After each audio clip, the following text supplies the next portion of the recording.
Oh, hello there, Caval Olson-Lepage. Well, hello there, Darcy Griffith. So this month, we're doing something a little different for our SYL Spotlight series. You'll be meeting one of us each month. And since we're in person at the CCUA National Conference in beautiful Niagara Falls, can't see them right now, we decided we'd film it and do it in person. Awesome. So, are you ready for some questions? I am ready. Promise they're not too hard.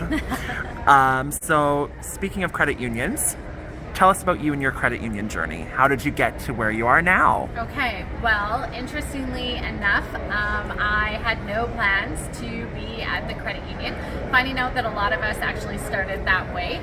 I have a degree in criminal sociology, had my heart set on becoming a parole officer, and ended up taking a part-time teller job at a credit union in Saskatoon as kind of a like, this is going to fill the gap until I get hired on with the government of Saskatchewan.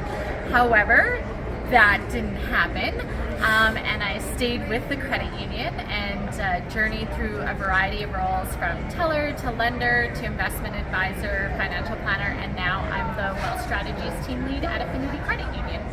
Wonderful. So, SYL, this year you're our chair. Yes, I am. Stumbled over that, but we're getting there. So, thinking back to when you first got onto SYL, why did you join SYL? Oh, that's an awesome question. So throughout my credit union journey, I have had just like unbelievable support from the credit unions that I've worked at in regards to professional training, career development, so on and so forth. And that definitely included attending SYL events, not as many as Darcy. I believe he's like the record holder for events attended through SYL. But the opportunity came up to apply and be able to give back to the credit unions after they've given me so much. And yeah, it's just something I'm proud of. So. And we're so incredibly fortunate to have you. Oh, thank you. Yes, ma'am. So looking ahead this year, it's a real interesting year coming up. Mm-hmm. What are you most excited this year for SYL? Definitely retreats. It's going to be in person this year after being virtual for, virtual last year, and it was canceled the year before, right? So definitely super excited about that. We do have some really amazing special things planned that Darcy has sworn me to secrecy about, so I can't say anything, but you definitely want to stay tuned and make sure you register. Absolutely, stay tuned. Socials and emails. Yes. We always have good stuff in there.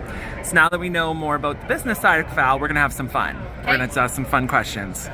So let's see what makes Caval tick. Okay, I'm ready. If money, time, and other people's opinions didn't matter, what would you be doing? Oh, this is like one of my favorite questions. So definitely I would be owning a bookstore / pub in Europe somewhere, probably closer to Italy, because I love wine, but that would definitely be that, and plus like traveling and so on and so forth. But yeah, definitely feed my book addiction. Have you named said pub?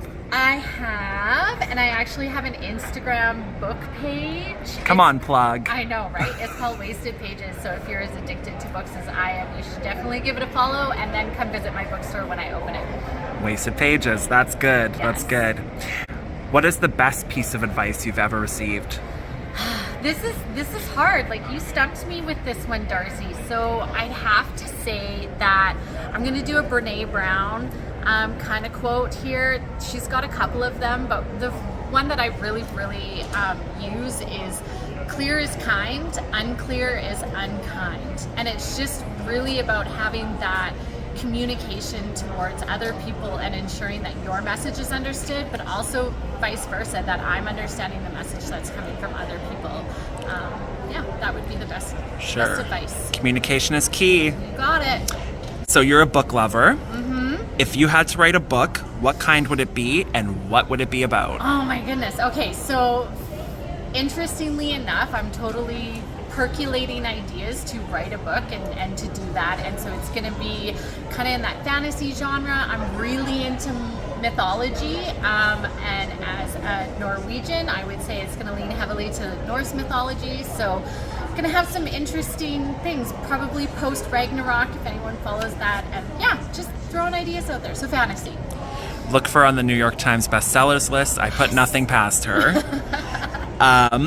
And speaking of books, more so towards movies, Yep. so you always adapt them. If Hollywood made a movie about your life, who would play you and why?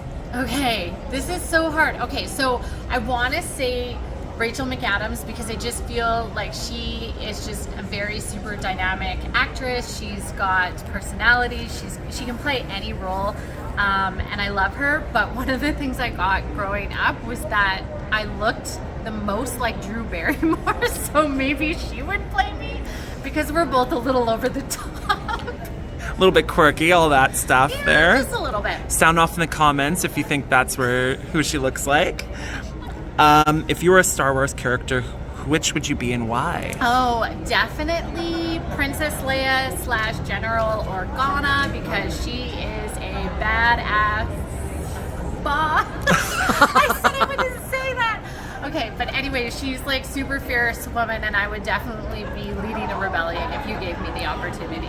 Hashtag girl boss. Wouldn't put There it we past go. you. What's one talent you wish you had? You have so many. If you had to get one more, what would it be? I would want to be like, okay, so I was thinking about this a lot, and I would want to be, and now I'm like, should I change my actress? I would totally want to be like Katniss Everdeen, like super like shoot all the bow and arrows and like just kick butt because she's cool. Yeah. Cool. And she fights rebellions. So yeah, bow and arrow hunting. Awesome. If there's ever an apocalypse, I'm coming to your fortress. Yes. You've got it. Excellent. I have nothing to offer. I'll protect you. Okay, awesome. Finally, we're gonna wrap it up there. SYL, young leaders. It's all about building leaders of the Yep. future. Yep. What does the word leadership mean to you? To me, leadership is all about being empathetic and supportive. I think, it's setting a good example. It's making the right decision, even though it's the hard decision. And so I don't think you need a title to be a leader. Anyone can. And I think that if you kind of lead with empathy and with care and you're authentic, I think that's what leadership means to me. Yeah. Beautiful. Thank you. Thank you so much, my dear. You're We're gonna let welcome. you get back to the conference soon here. Awesome. Thanks so much.